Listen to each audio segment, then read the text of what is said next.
Jadi bagi orang yang tidak pernah mendengar kata Tuhan, dia tidak akan tahu ada Tuhan atau enggak.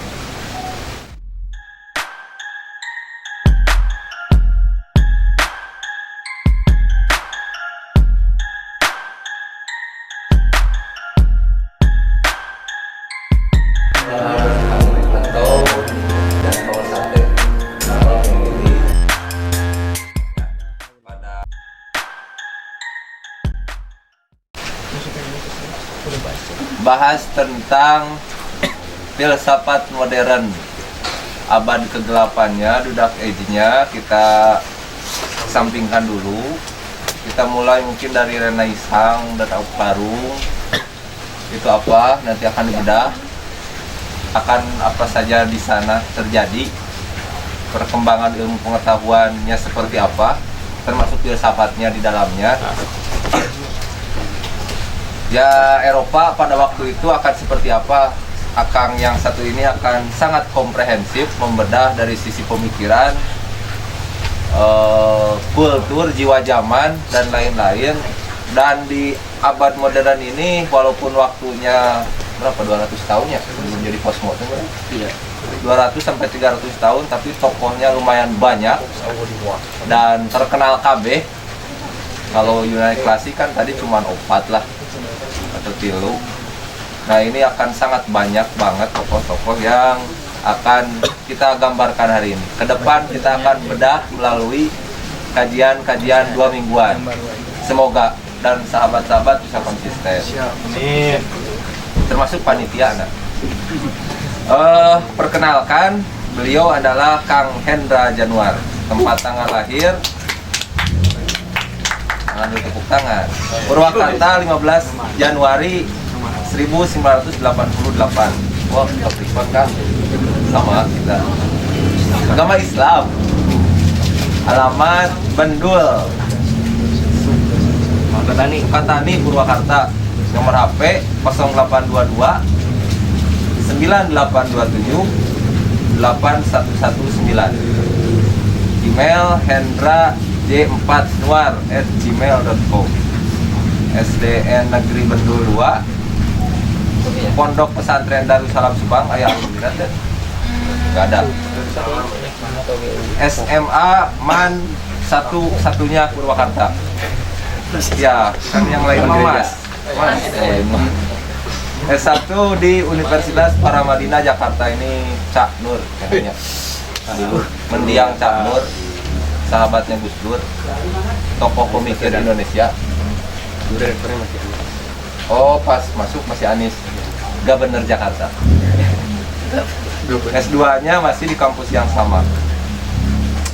Riwayat pekerjaan PT Indo Konsultama Jakarta 2015-2017. Dosen di STAI Dr. KHJ Mutakin 2018 sampai sekarang. Dan di Bandung News.id punya media no. Oh, dengar teh.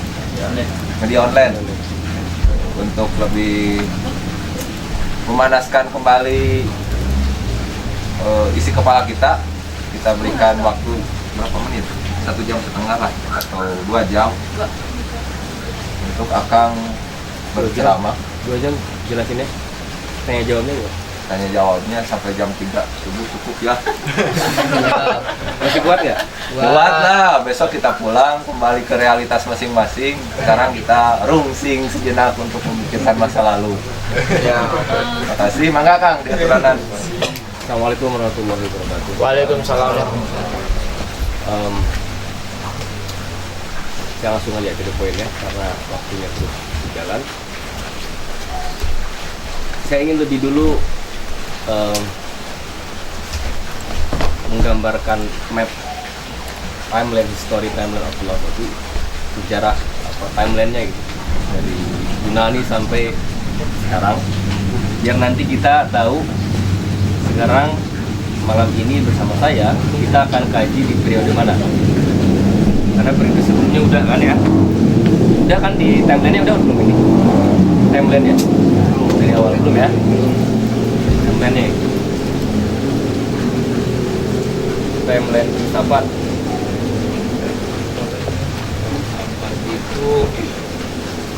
nama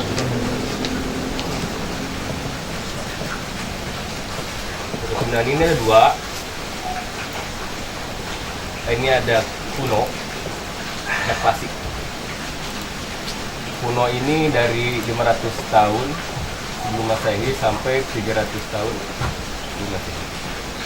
Klasik 300 sebelum Masehi sampai kira-kira 100 tahun sebelum Masehi. Ini udah dibahas tadi kan? Oke, yang ini filosof pra-Sokrates disebutnya, filosof sebelum Sokrates. Kemudian masa transisinya masuk ke Sokrates, kemudian Plato dan Aristoteles. Ini Yunani klasik. Ini membahas alam semesta, ini membahas etika manusia. Satu, dari 100 tahun sebelum Masehi masuk ke filsafat Helenis. Helenis ini dari 100 tahun sampai kurang lebih 200 Masehi. Helenis ini madhab contohnya ya, stoikisme, ada hedonisme, dan lain-lain. Ini nggak usah dibahas karena kita nggak bahas periode ini. Masuk ke periode berikutnya, filsafat skolastik. Skolastik ini dari abad 14 Masehi sampai awal 16. Dari 200 Masehi sampai 14 kan ada rentan waktu yang cukup lama. Jadi disebut The Dark Ages, abad ke-8. Nah, masuk abad 14 ini mulai ada benih-benih Renaissance atau benih-benih ada upaya untuk merasionalisasi hukum gereja. Karena dulu di abad ke-8 warga Romawi dilarang bertanya kenapa Tuhannya tiga tapi satu, kenapa satu tapi tiga, kenapa pastor atau biarawati tidak boleh menikah, itu nggak boleh ditanyakan. Kalau ditanyakan sudah disebut bidah kalau dengan bahasa mereka, yang dianggap keluar dari ajaran Yesus, dan sebagai akibatnya kalau terus membangkang mereka dihukum mati. Nah, filsafat skolastik ini tokoh-tokohnya juga berasal dari pastor. Ya, pastor Katolik. Contohnya Thomas Agustinus. Suka baca lebih lah. Thomas Agustinus ada bukan Santo Agustinus. Santo itu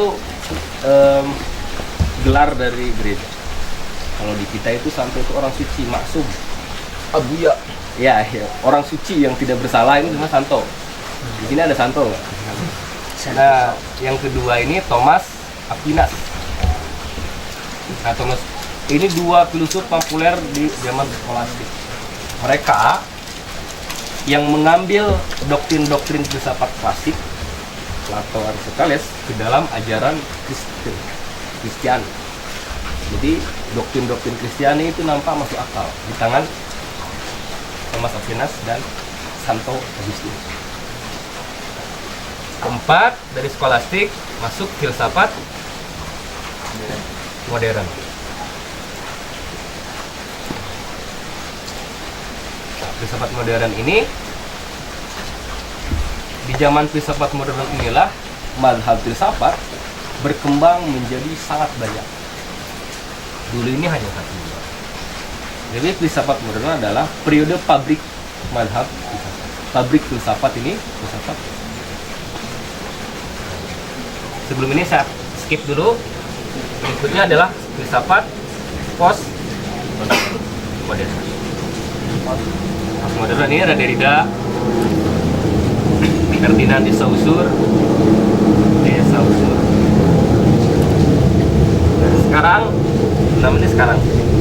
Sekarang tuh belum ada namanya karena belum ada tokoh yang muncul. Mungkin dari kalian nanti ini ya, filsafat pasca postmodern. Pasca postmodern. Nah, kita akan belajar atau membahas modern. Oke. tokohnya itu sebelum ke tokoh ada sekitar 7 mazhab filsafat. Ada rasionalisme, lain ada empirisme,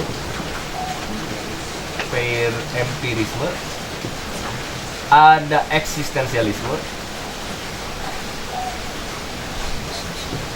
ada romantisme, ada fenomenologi, kemudian yang terakhir itu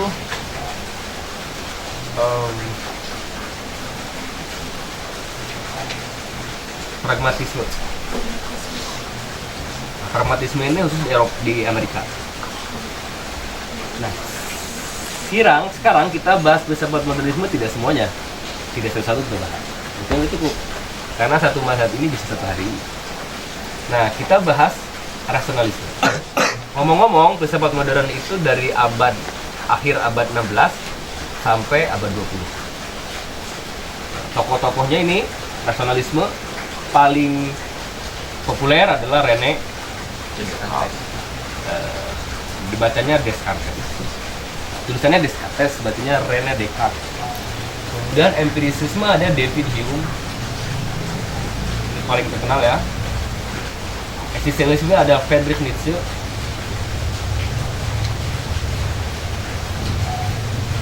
Romantisme ada Rousseau, Jean-Jacques Rousseau. Fenomenologi Edmund Husserl. Pragmatisme ada John Dewey. Oke. Atau gini aja deh, saya nggak akan menentukan mana harus dibahas. Kira-kira mau nemu yang mana? Romantisme. Kenapa? Karena zaman rasionalisme. Romantisme nggak populer sebenarnya.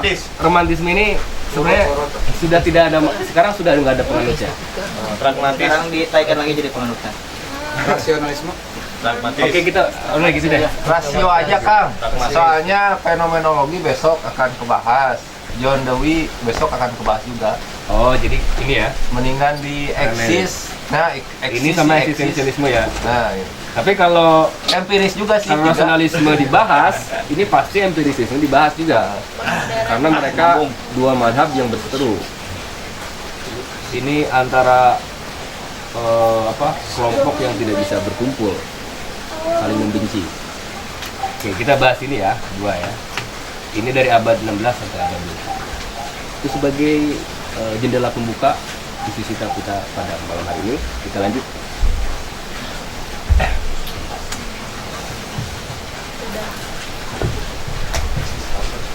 Sederhana kan, filsafat pendek, masih gitu doang timeline-nya kan.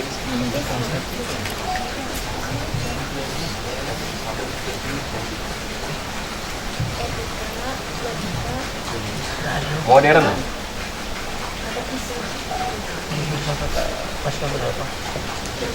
Ada yang tidak sepakat filsafat modern itu ditambahin isme. Karena di dalamnya ada yang tidak setuju dengan kata modern, misalkan kayak apa, Friedrich Nietzsche nggak setuju sama. Tapi umumnya dalam histori filosofi, buku-buku yang kalian baca itu pasti disebut philosopher modern atau modern philosophy. Modern itu artinya baru atau kebaruan, new, modern. Jadi sesuatu yang baru disebut modern. Baru. Nah, cuma dulu disebut modern.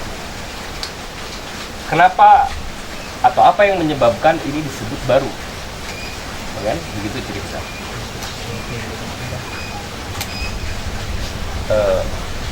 Modern atau filsafat modern muncul karena perlawanannya terhadap dominasi. Jadi mereka berpikir bahwa filsafat skolastik seperti Thomas Aquinas dan Santo Agustinus itu masih terikat dengan gereja. Orang mereka juga pastor. Mereka berpikir itu nggak bisa out of the box, nggak bisa mengkritik gereja kan. Gereja itu masih menguasai segala jenis bidang.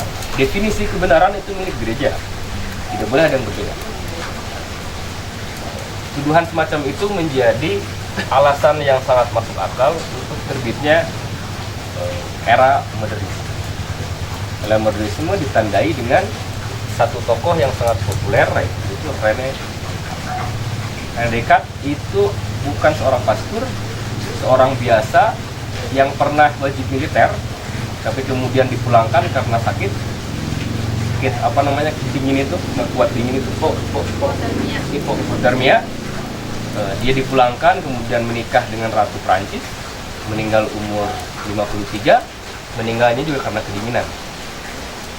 Bangun siang disiram sama istrinya, karena bangun siang terus. Itu cerita asli. Jadi René Descartes itu kadang sampai jam 2, jam 3 mikir, nulis buku, bangun siang, disiram, kemudian kedinginan, mati sih. Mati di tangan istrinya sendiri. Lucu juga, filsuf besar mati di tangan istri. Karya yang populer yang dia itu Discours de la Méthode dalam bahasa Prancis, atau dalam bahasa Inggris Discours Method, atau dalam bahasa Indonesia lah aja metode diskursus. Ini yang pertama, yang populer. Yang kedua, meditasi filosofis. Ini kalian cari deh di internet, beli gitu ya. Sisakan uang jajannya untuk beli. Yang terutama ini, metode filosofis. Isinya ini tidak serumit yang kita kira. Meditasi filosofis itu isinya bercerita. Saya duduk di perapian, kayak gitu-gitu. Saya datang ke sini. Kayak novel. Oke. Di buku metode filosofi ini muncul satu ucapan yang paling populer dari René Descartes. Cogito ergo sum. Aku berpikir, maka aku ada. Cogito ergo sum ini ada di bukunya metode filosofis ketika apa? Jadi René Descartes ini ingin mengembalikan pengetahuan lebih dulu pada titik nol. Pokoknya nggak ada pengetahuan dari gereja, nggak ada dari otoritas siapapun. Kita simpan pengetahuan pada titik nol. Kita berangkat dari nol. Nah, kata dia, seharusnya pengetahuan itu punya fondasi yang pasti dan tidak bisa diperdebatkan. Ibarat rumah, kalau tidak ada fondasinya dia runtuh. Maka pengetahuan harus punya fondasi itu yang pasti benar dan tidak perlu ditanyakan. Kalau ditanyakan, jadi tidak masuk akal. Misalkan, sebagian lebih kecil daripada keseluruhan. Benar atau enggak? Itu pasti nggak? Nggak bisa ditanyakan lagi. Kenapa? Ya, emang seperti itu. Sebagian lebih kecil. Itu artinya pengetahuan sudah pasti. Itu menjadi basic. Nah, kemudian dia upaya untuk mencari fondasi pengetahuan itu. Dia duduk di depan perapian api. Di Prancis itu rumah itu, dalam rumah ada perapian gitu. Kalau kalian pernah lihat cerobong, ada api, dia duduk di atas kursi lalu merenung gini, saya harus mencari satu pengetahuan yang tidak bisa lagi diragukan. Mulai dari pertanyaan, adakah satu pengetahuan yang tidak mungkin diragukan kebenarannya? Dia cari koreksi itu satu,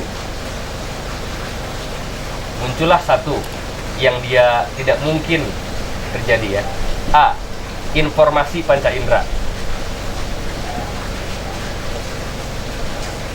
Kata dia, manusia ini informasinya dari panca indera kan? Dari mata melihat realitas, dari telinga mendengar suara, dari tangan meraba dan sebagainya. Informasi dari yang ditangkap panca indera ini, kata dia, tidak menjamin kebenarannya, tidak menjamin kepastian. Maka dia beri contoh. Ketika dia ada di pantai, melihat perahu dari jarak 20 meter, perahu itu nampak besar. Semakin perahu itu menjauh, semakin kecil. Lalu pertanyaannya, apakah perahu itu semakin mengecil atau tidak? Enggak kan? Tapi jarak pandang yang jauh. Oleh karena itu mata kita melaporkan fakta yang keliru. Contoh yang lain, kalau kita masukkan pulpen ke atas gelas yang airnya bening, di dalam air itu pulpen kita agak bengkok. Ketir cabut lurus kan, masukin lagi bengkok. Mata melaporkan fakta yang clear. Atau suatu hari kamu pernah di jalan raya jam 12 siang, nggak ada mobil lah, kelihatan ada aspal gitu, ada airnya. Kayak panas. Ada kemudian waktu kecil saya masih ingat di SD kan, wah di situ ada air, saya lari ternyata nggak ada apa-apa. Ini disebut dengan fata morgana. Apa yang dilaporkan Indra ini tidak sebetulnya benar. Perempuan disebut cantik kenapa? Karena saya pernah di sekolah dulu di kampus, masih ingat dulu. Apa? Masih ingat nggak, Cek? Masih dulu kelas ngajar Aceh kan. Perempuan disebut cantik karena pencahayaan yang pas di jarak panjang yang cukup. Iya kan? Coba dilihat dari 1 cm, mana ada cantiknya? Atau dilihat dari 1 kilo, kelihatan? Atau di bawah lampu yang gelap, nggak kelihatan cantik. Nah, jadi mata ini melaporkan hal yang clear. Oleh karena itu mata tidak bisa dijadikan dasar pengetahuan atau indera, panca indera. Yang kedua, kata dia, matematika. Apakah matematika itu pasti? 1 tambah 1 sama dengan 2, apakah itu pasti? Dia, karena dia juga seorang matematikawan, dia berhasil membuktikan bahwa 1 tambah 1 bisa jadi 3. Saya tidak mengerti dalam bab itu. Saya akan terus terang, karena saya bukan dulu jurusan IPA, saya jurusan sosial IPS. Kalau kawan-kawan bisa membuktikan itu lebih keren, jadi sama dengan realisasi. Ada rumus-rumus tertentu. Atau contoh yang lain dari matematika tidak pasti itu, seringkali kalau kita beli jagung 2 kilo di warung dengan timbangan itu, lalu kita timbang di timbangan lain, itu akan ada perbedaannya sekian berat. Itu menunjukkan bahwa matematika juga tidak pasti. Lalu ketiga, lalu apa yang pasti? Dia mengalami kegalauan di depan perapian itu. Sepertinya tidak ada yang pasti. Aku bisa meragukan semuanya. Satu-satu yang pasti adalah keraguan itu sendiri. Aku ragu bahwa semuanya benar, tapi aku tidak ragu bahwa aku sedang ragu. Okay? Semuanya tidak pasti, yang pasti adalah ketidakpastian. Semua itu dirangkum dalam kalimat cogito ergo sum. Aku ragu atau aku berpikir, maka aku ada. Jadi keraguan berpikir itu menjadi pengetahuan pertama. Bahwa aku sadar aku sedang berpikir, itu nggak bisa diragukan. Kalau kamu ragu masih sedang berpikir, itu menjadi tidak masuk akal.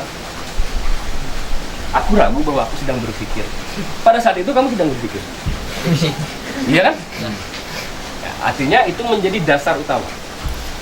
Dasar utama pengetahuan manusia adalah bahwa fakta bahwa dia sedang berpikir. Kalau kata Aristoteles, manusia animal reason, atau apa namanya, animus logos. Animus logos itu hewan berpikir. Cogito ergo sum. Efek dari aku berpikir maka aku ada adalah berikutnya pertanyaannya, apakah pikiran saya dengan tubuh itu terhubung atau kesamaan atau terpisah, satu atau terpisah? Kesimpulan dia bahwa pikiran dengan tubuh itu terpisah. Maka dia ketika meyakini pikiran dan tubuh terpisah, dia alirannya dualisme. Dalam metodenya rasionalisme, dalam hubungan antara pikiran dan tubuh dualisme. Dualisme itu bahwa tubuh saya dan pikiran saya terpisah. Efek berikutnya nanti kepada politik, sosial, ekonomi sangat besar. Dualisme ini pada akhirnya eksploitasi alam. Karena yang ada hanya pikiran. Alam ini tidak ada, kita eksploitasi aja. Muncullah pabrik-pabrik kapitalisme. Oke, dari situ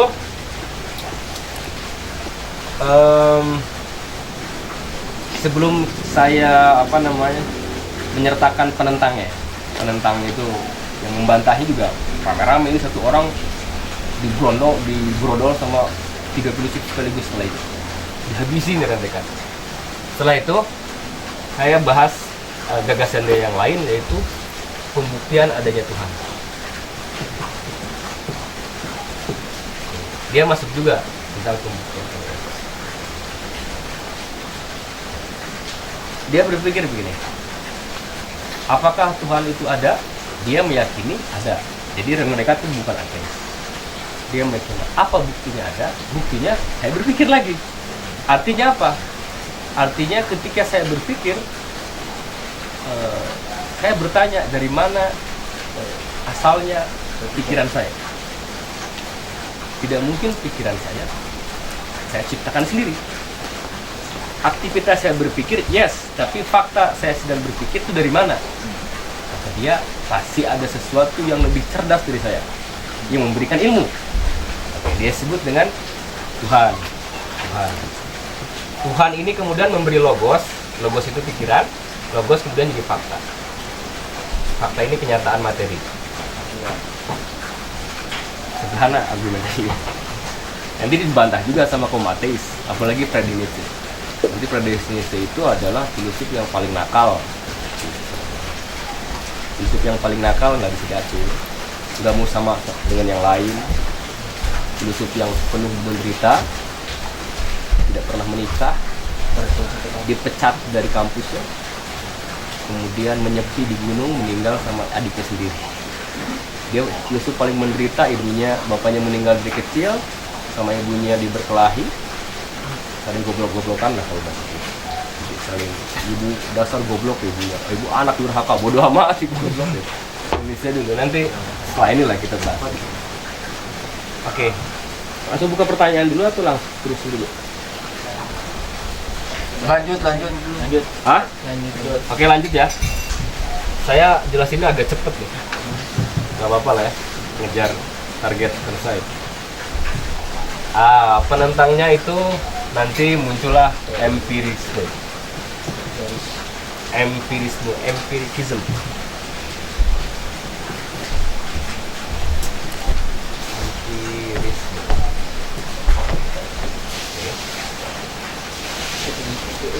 Ada John Locke, David Hume, ada Thomas Hobbes. Ini geng 3 orang, trio empirisis yang akan menghantam Rene Descartes. Seorang cerdasnya Rene Descartes sampai dikepung oleh John Locke. Oke, satu. Kata dia, tidak benar itu si Rene bilang begitu, bahwa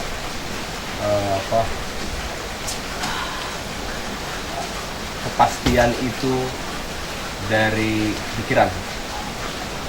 Karena Rene Descartes ini selain meyakini bahwa pikiran itu awal pengetahuan, dia berpikir rasio itu sumber pengetahuan. Karena pikiran itu awal pengetahuan, maka rasio akal sumber pengetahuan. Rene Descartes disebut pikiran adalah innate ideas atau ide bawaan yang diberikan Tuhan. Tuhan itu sejak menciptakan manusia, bayi baru lahir itu dibekali pengetahuan awal. Manusia bisa berpikir, itu ilmu. Kemampuan berpikir itu sudah ilmu. Tuhan berikan, itu pengetahuan bawaan. Kata John Locke, nggak benar itu Rene, nggak gitu. Manusia itu justru ketika dia lahir seperti liriknya Padi gitu, seperti kertas putih. Apa lagu apa?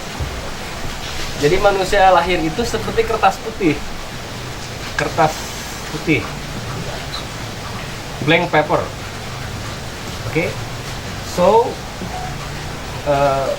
kertas putih ini ketika lahir, dia bayi itu melahirkan dari hari ke hari mengalami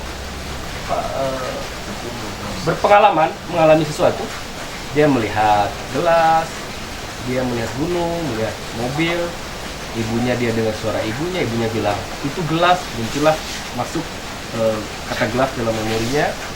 kemudian kata mobil, kata air, sebagainya. Semua pengalaman yang bayi itu tangkap terus sampai remaja dewasa itu proses penulisan dari kertas putih itu. Kata John Locke, pengetahuan manusia itu dari pengalaman. Semakin banyak pengalaman manusia, semakin dia banyak pengetahuan. Kalau manusia tidak ada pengalaman, nggak mungkin dia tahu sesuatu. Oke? Dan tidak mungkin ada juga manusia yang tidak punya pengalaman. Sejauh manusia hidup di dunia, dia pasti mengalami sesuatu. Ngeram di rumah dari kecil, itu pengalaman. Lihat tembok, pengalaman. Iya kan? Tembok. Lagi sekarang, di kamar, klik YouTube, udah nyampe ke Afrika. Disebut teori kertas putih atau tabula rasa. Masalah itu. Tabula rasa. Oleh karena itu, kata John Locke, pengetahuan itu berasal dari Tuhan. Termasuk pengetahuan tentang Tuhan. Jadi dari pengalaman. Jadi bagi orang yang tidak pernah mendengar kata Tuhan, dia tidak akan tahu ada Tuhan atau enggak.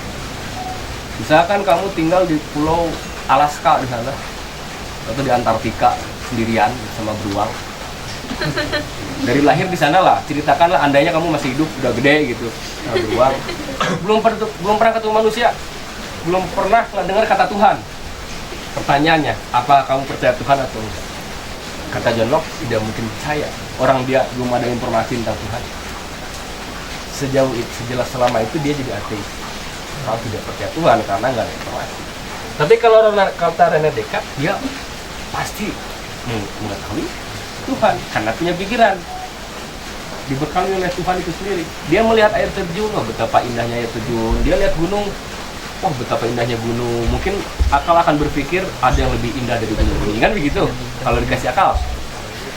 Entah apapun namanya itu, mau Tuhan, mau Maha Indah, mau penguasa, meskipun belum ada informasi tentang Tuhan, dia pasti berpikir. Kalau kata John Locke, tidak mungkin. Kalau kata kalian? Seperti Ibrahim. Hah? Bertuhan. Belum ada informasi apapun tentang Tuhan, siapa? Tentang Allah apalagi kan? Nggak ada informasi apapun.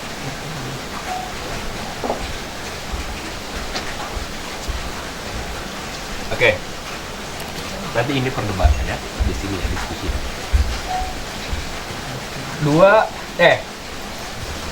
Iya John Locke kertas putih. Saya masuk David Hume kedua. David Hume tidak jauh beda sama John Locke karena trio kan. Kalau beda itu bukan trio kan. Saling bantah nanti. David Hume lebih parah lagi. Kalau John Locke masih berpikir Tuhan itu mungkin saja ada dari pengalaman. Oke, manusia mengalami dengar kata Tuhan, akhirnya dia meyakini Tuhan ada. Ya sudah, jadi ada. Kalau David Hume mengatakan tidak ada itu. Tidak ada. Tuhan adalah konstruksi. Jadi kalau ada bertanya, kalau ada orang berkata Tuhan yang menciptakan kita, God created us, kalau kata dia, we created God. Tuhan menciptakan kita, kata orang, kata David Hume, kitalah yang menciptakan. Pikiran kita mengkonstruksi ada yang Tuhan. Tuhan adalah konstruksi pikiran paling sempurna yang pernah dibuat oleh Allah. Tidak ada konstruksi pikiran yang lebih sempurna dibanding Tuhan. Sejauh kamu memikirkannya, sejauh itu pula dia ada. Ketika kamu tidak berpikir tentang Tuhan, dia tidak ada. Tuhan ada sejauh kamu memikirkannya. Dalam Islam makanya zikir terus biar ingat, biar ada. Maka kata David Hume, Tuhan adalah the high product of human being. Produk paling sempurna, paling tinggi yang pernah diciptakan manusia. Karena itu manusia sembahyang adalah dia menyembah pikirnya sendiri. David Hume seperti itu. Agak lebih gila daripada Locke. Karena kalau kita ada yang membantah salah satu mahasiswanya, tapi kan ada hukum sebab akibat. Tuhan ada karena ada semesta. Semesta sebagai akibat, Tuhan sebab. Kata dia, untuk konsisten terhadap pemikiran ateis, dia menolak sebab akibat itu. Tidak ada juga hukum sebab akibat. Dia menolak hukum sebab akibat. Hukum sebab akibat itu misalkan gini. Kain terbakar api itu tidak terjadi hukum sebab akibat, tidak terjadi hukum kausalitas. Air itu tidak menjadi sebab bagi terbakarnya kain. Tapi itu kata dia kejadian yang konstan, kejadian yang berurutan. Seperti bola biliar, kalau saya dorong, dia menyentuh bola kedua menyentuh bola ketiga, itu kejadian beriringan aja, nggak ada sebab akibat. Pergantian malam siang itu siang bukan sebab terjadinya malam, adanya malam bukan sebab adanya siang. Itu seperti keberulangan aja. Siklus. Oke, Thomas Hobbes. Thomas Hobbes ini tidak God is created.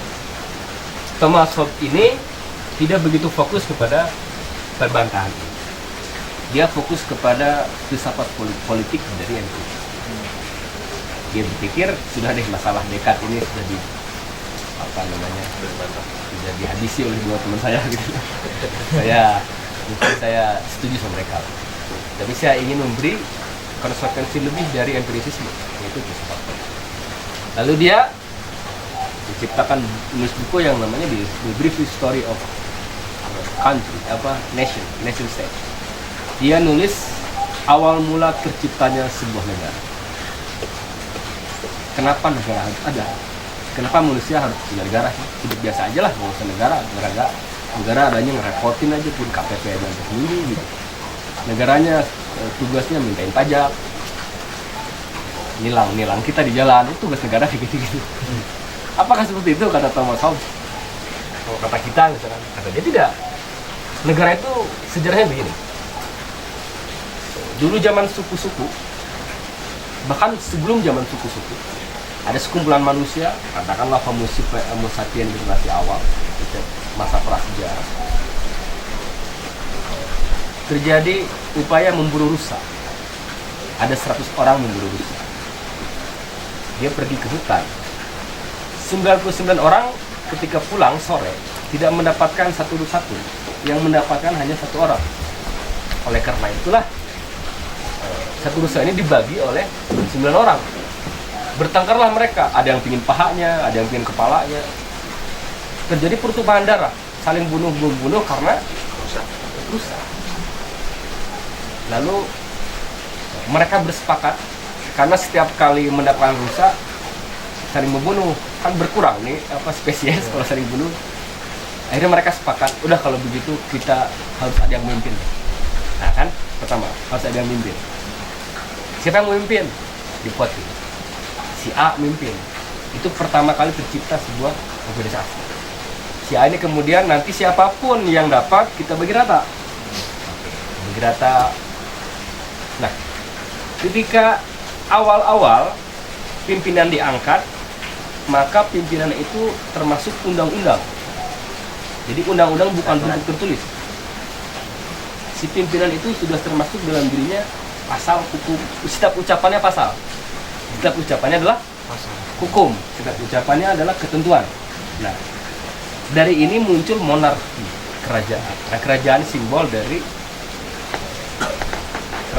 bentuk organisasi primitif yang dulu. Kan dalam monarki ini nggak ada undang-undang. Monarki absolut ya, nggak ada undang-undang. Undang-undangnya adalah raja itu sendiri. Kalau raja bilang dia salah, ya sudah salah. Kata Hobbes, manusia terus berkembang, akhirnya muncul demokrasi. Dalam arti harus ada the third party disebutnya. Pihak ketiga yang disebut hukum undang-undang. Pihak ketiga ini bukan raja, bukan rakyat, tapi hukum tertulis, hasil kesepakatan bersama.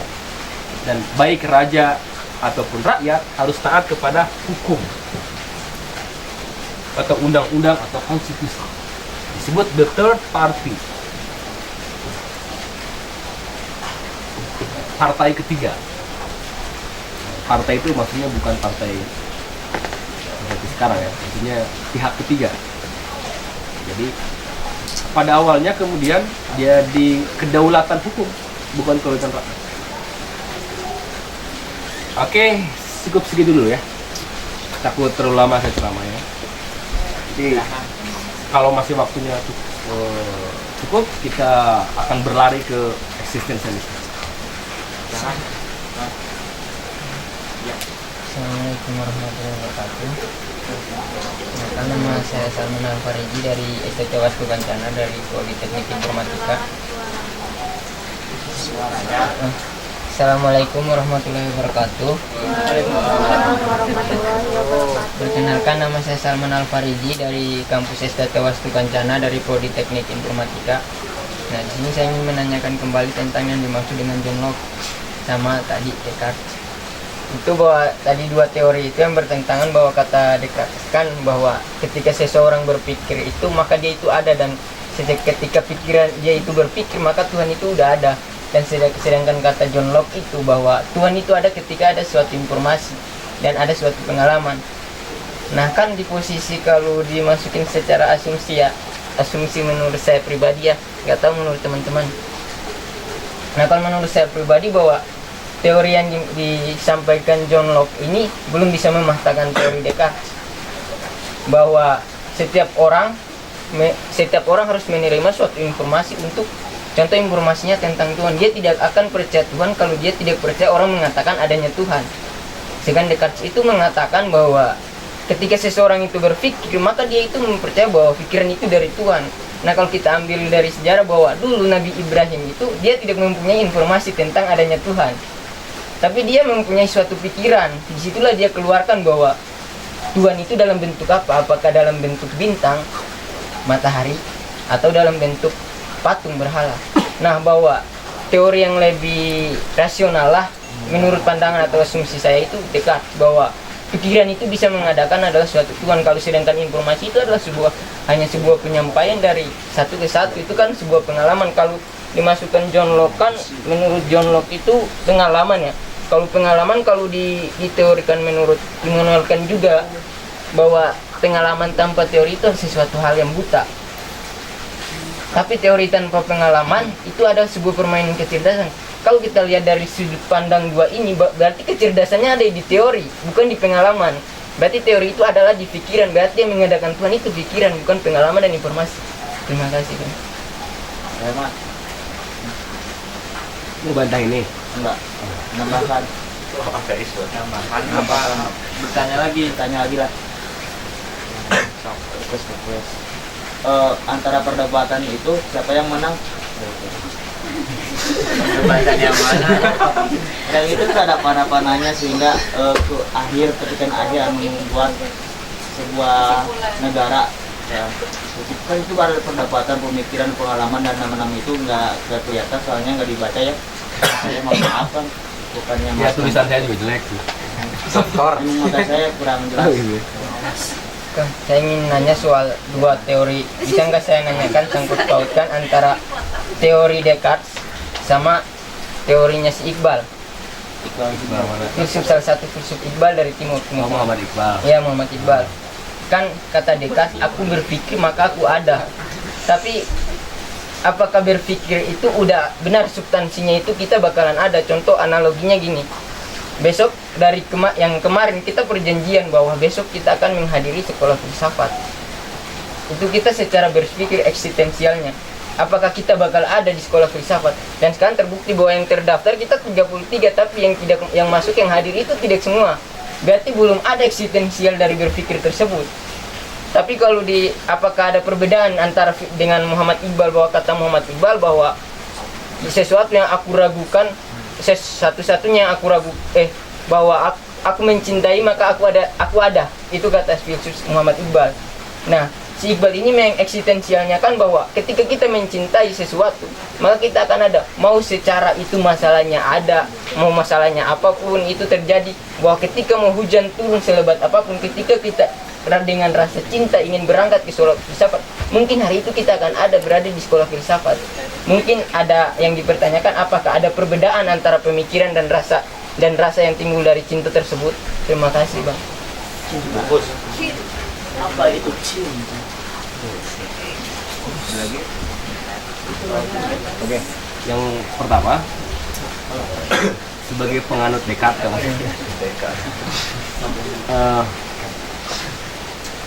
dan menyentuh cerita tentang Nabi Ibrahim, saya jadi sebuah pertanyaan untuk semua ya, kita diskusi. Cerita Nabi Ibrahim konon katanya dalam Al-Quran, kalian percaya atau enggak, terserah. Al-Quran menceritakan dia mengalami semacam pencarian Tuhan. Jadi sebelum ada film para pencari Tuhan itu sudah ada. Telat berarti film itu. Oh, rupanya ini Tuhan. Karena dengan matahari kita bisa melihat semuanya kan gitu. Saya berjalan lebih hati-hati, kemudian warna-warni bunga, daun-daun semakin jelas. Seperti ini Tuhan. Menyembahlah dia sama Tuhan itu kan. Tuhanku, Tuhan. Kemudian sore menjelang senja dia mulai tenggelam. Itu ada senja. Lalu dia mulai gelisah. Kenapa Tuhan pergi begitu saja? Kenapa dia pergi meninggalkanku begitu? Kenapa dia tenggelam di ufuk barat? Sepertinya dia bukan Tuhanku, karena Tuhan pasti tidak akan meninggalkan Tuhan. Kemudian masuklah malam. Kebetulan hari itu halodo ya. Namun hujan malah ya bulan. Jadi nama ceritanya pas halodo. Malam kemudian muncullah bulan. Wah, ini lebih jelas, lebih bisa saya lihat dengan mata telanjang dan lebih indah. Meskipun cahayanya tidak terang matahari, tapi dia keindahan, punya keindahan. Sepertinya ini Tuhanku ya itu. Sembahlah Tuhan ini, dia sembah Tuhan itu. Karena keindahannya berbeda dari yang lain, berbeda dari cahaya. Dengan bulan dia sedikit bisa melihat realitas. Dia pandangi bulan, sembah terus, kemudian ketika fajar menyingsing, bulan mulai redup. Sepertinya bukan dia Tuhanku. Tidak mungkin Tuhan seperti yang kemarin meninggalkan. Siapa Tuhanku ini kan gitu? Oh, ternyata Tuhanku yang menciptakan ini. Pasti ada yang menciptakan. Maka dia bilang, ini wajah lilladzi fatara samawati wal ardi. Terus hanifan musliman wa aku menghadapkan ini kalimat persaksian bahwa dia meyakini. Yang kita bacakan setiap salat itu kalimat syahadah, kalimat persaksian. Ini sungguhnya aku apa? Ini apa? Ini wajah tuh aku telah menghadapkan wajahku lilladzi fatara samawati yang telah menciptakan. Di situ nggak ada kata Allah. Lilladzi fatara samawati. Itu menjadi tafsir nanti bahwa Tuhan itu, bahwa kata Allah itu simbol Tuhan saja, bukan Tuhan yang sebenarnya. Seperti bahwa Tuhan yang sebenarnya tidak bisa disebutkan. Kalau dalam bahasa tradisi Sunda itu nama yang pamali untuk disebutkan, itu namanya Tuhan. Lilladzi fatara samawati, oh ini Tuhan yang sebenarnya adalah yang menciptakan semuanya, yang menciptakan bumi, yang menciptakan matahari. Pertanyaan saya kepada kalian, apakah pengalaman Nabi Ibrahim berdasarkan pengalaman atau pikiran saja? Pengalaman dan pikiran. Seperti akan diucapkan ketika anak bayi itu kosong ya, sehingga Nabi Ibrahim itu tumbuh dewasa melihat pamannya atau sekelilingnya membuat patung, sehingga itu kemudian dewasa tuh disembah lagi, sehingga pengalaman banyak dan pemikiran juga lebih luas, sehingga seperti mungkin diucapkan seperti itu. Jadi menurut kamu pengalaman? Itu menyebutkan pengalaman saya, Tapi seperti ucapan akang tadi, seperti bayi lahir. Aja pikiran kan? Enggak. atau jangan-jangan dua-duanya? Dua-duanya. Dan juga Berasal dari pemikiran juga ya bahasa. tapi harus diantara dua yang menjadi dasar pengetahuan tidak mungkin terjadi. Dua, di mana keduanya adalah dasar pengetahuan, tidak mungkin terjadi. Artinya tidak masuk akal. Dasar itu masih satu. Kalau dua, salah satunya ada yang di atas, ada di bawah. Kira-kira yang paling awal sebelum selainnya pengetahuan atau pengalaman atau pikiran yang dialami aja. Pikiran dulu, Pikiran. pemikiran dulu. Apa ya? Bukan yang bayi itu sih nama konon. pengalaman atau pembuktian. Bisa tahu kayak mana? kan sebelum timbul Sebelumnya pengalaman, katanya memang tower kepala suku atau kepala daerah zaman dahulu ngomong itu sudah bisa seperti di TikTok. Ini perdebatan. Jadi saya akan bawa kalian kepada perdebatan abad 16. Jadi dulu orang-orang pada abad 16 sampai abad 18 kira-kira ini debatnya seperti ini. Di kafe-kafe, di kedai-kedai itu. Ini pikiran dulu apa namanya? Kira-kira Nabi Ibrahim ini dia akan menemukan Tuhan nggak kalau nggak mengalami melihat matahari misalnya? Pengalaman dulu, termasuk juga apakah dia akan menemukan Tuhan kalau sekedar melihat tanpa berpikir? Mungkinkah dia menemukan Tuhan kalau tidak melihat matahari? Sekedar berpikir saja, diam di rumah gitu nih. Seumur hidup gak pernah lihat matahari di rumah. Atau